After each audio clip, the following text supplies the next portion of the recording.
जाना आने का दोनों मिला के नहीं, एक टाइम का 1.5 घंटा तो अभी बच जाएगा। कितना बचेगा? कम से कम पौना 45 इसका क्या उपयोग करेंगे? पढ़ाई करेंगे। हाँ, अच्छा, एक काम कर सकते हैं मेरे लिए? हाँ समय बचता है तो कम से कम 15 मिनट योगा करेंगे? हाँ करेंगे जरूर नहीं करेंगे? करेंगे मुश्किल काम है, करेंगे जरूर करेंगे। तो खुद को करना पड़ता है।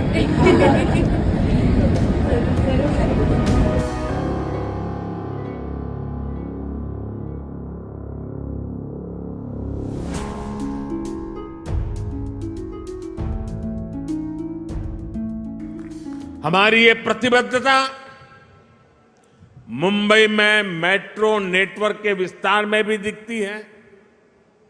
2014 तक मुंबई में सिर्फ 10-11 किलोमीटर तक मेट्रो चलती थी। जैसे ही आपने डबल इंजन सरकार बनाई, वैसे ही इसका तेजी से विस्तार हुआ है। कुछ समय के लिए काम धीमा जरूर हुआ, लेकिन शिंदे जी और देवेंद्र जी की जोड़ी के आते ही अब फिर तेजी से काम होने लगा है। मुंबई में 300 किलोमीटर के नेटवर्क की तरफ हम तेज गति से आगे बढ़ रहे हैं। साथियों, आज देश भर में रेलवे को आधुनिक बनाने के लिए मिशन मोड पर काम चल रहा है।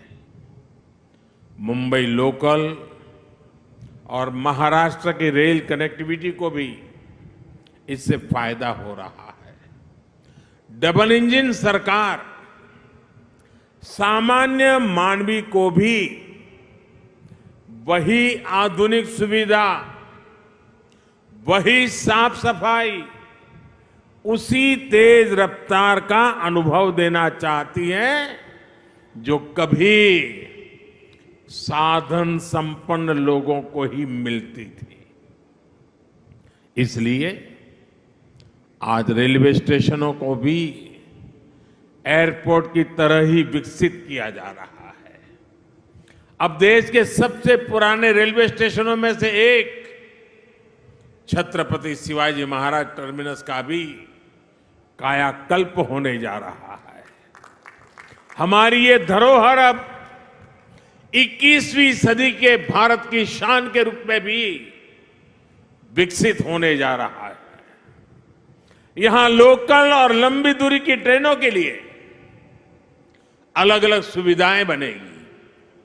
लक्ष्य यही है कि सामान्य यात्रियों को बेहतर सुविधा मिले,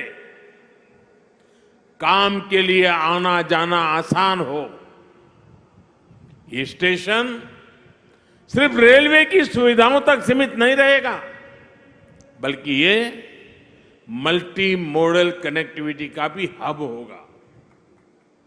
यानी बस हो, मेट्रो हो, टैक्सी हो, ऑटो हो, यातायात के हर साधन यहां एक ही छत के नीचे कनेक्टेड होंगे।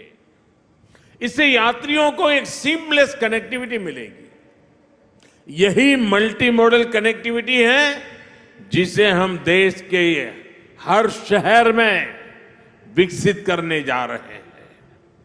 साथियों, आधुनिक होती मुंबई लोकल मेट्रो का व्यापक नेटवर्क, दूसरे शहरों से वंदे भारत और बुलेट ट्रेन से तेज आधुनिक कनेक्टिविटी आने वाले कुछ वर्षों में मुंबई का कायाकल्प होने जा रहा है। गरीब मजदूर से लेकर कर्मचारी, दुकानदार और बड़े बड़े बिजनेस संभालने वाले, सबके लिए यहां रहना सुविधाजनक होगा।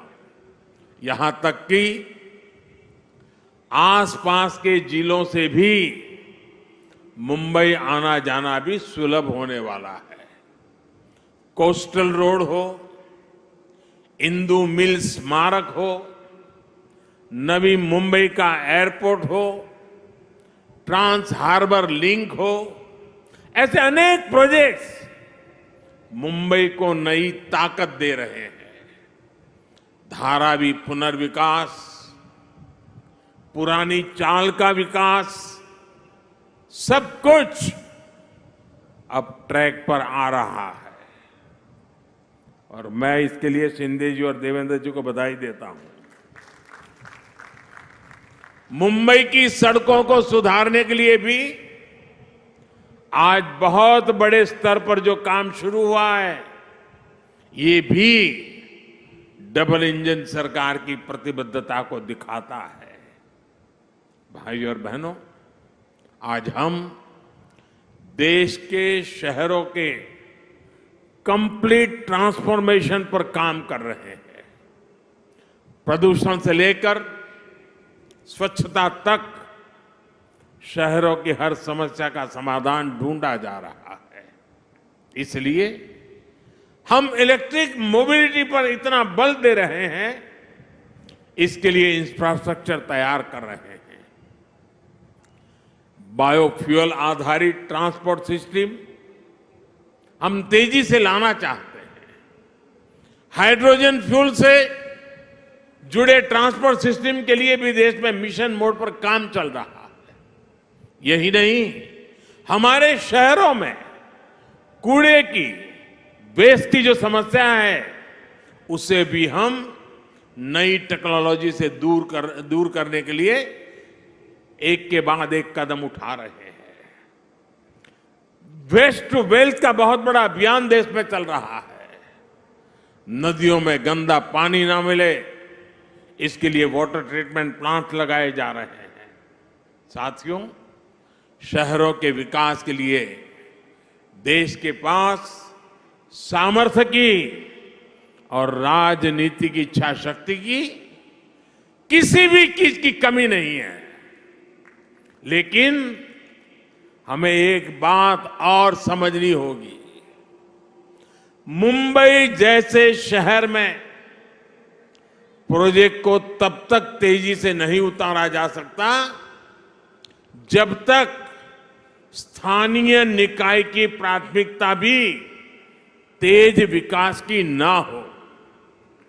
जब राज्य में विकास के लिए समर्पित सरकार होती है, जब शहरों में सुशासन के लिए समर्पित शासन होता है, तभी ये काम तेजी से जमीन पर उतर पाते हैं। इसलिए मुंबई के विकास में स्थानीय निकाय की भूमिका बहुत बड़ी है। मुंबई के विकास के लिए बजट की कोई कमी नहीं है। बस मुंबई के हक का पैसा सही जगह पे लगना चाहिए। अगर वो भ्रष्टाचार में लगेगा, पैसा बैंकों की तिजोरी में बंद पड़ा रहेगा, विकास के काम को रोकने की प्रवृत्ति होगी, तो फिर मुंबई का भविष्य उज्जवल कैसे होगा? मुंबई के लोग, यहां के सामान्य जन परेशानियां झेलते रहे, ये शहर विकास के लिए तरसता रहे। ये स्थिति 21वीं सदी के भारत में कभी भी स्वीकार्य नहीं हो सकती है और शिवाजी महाराज के महाराष्ट्र में तो कभी नहीं हो सकती है।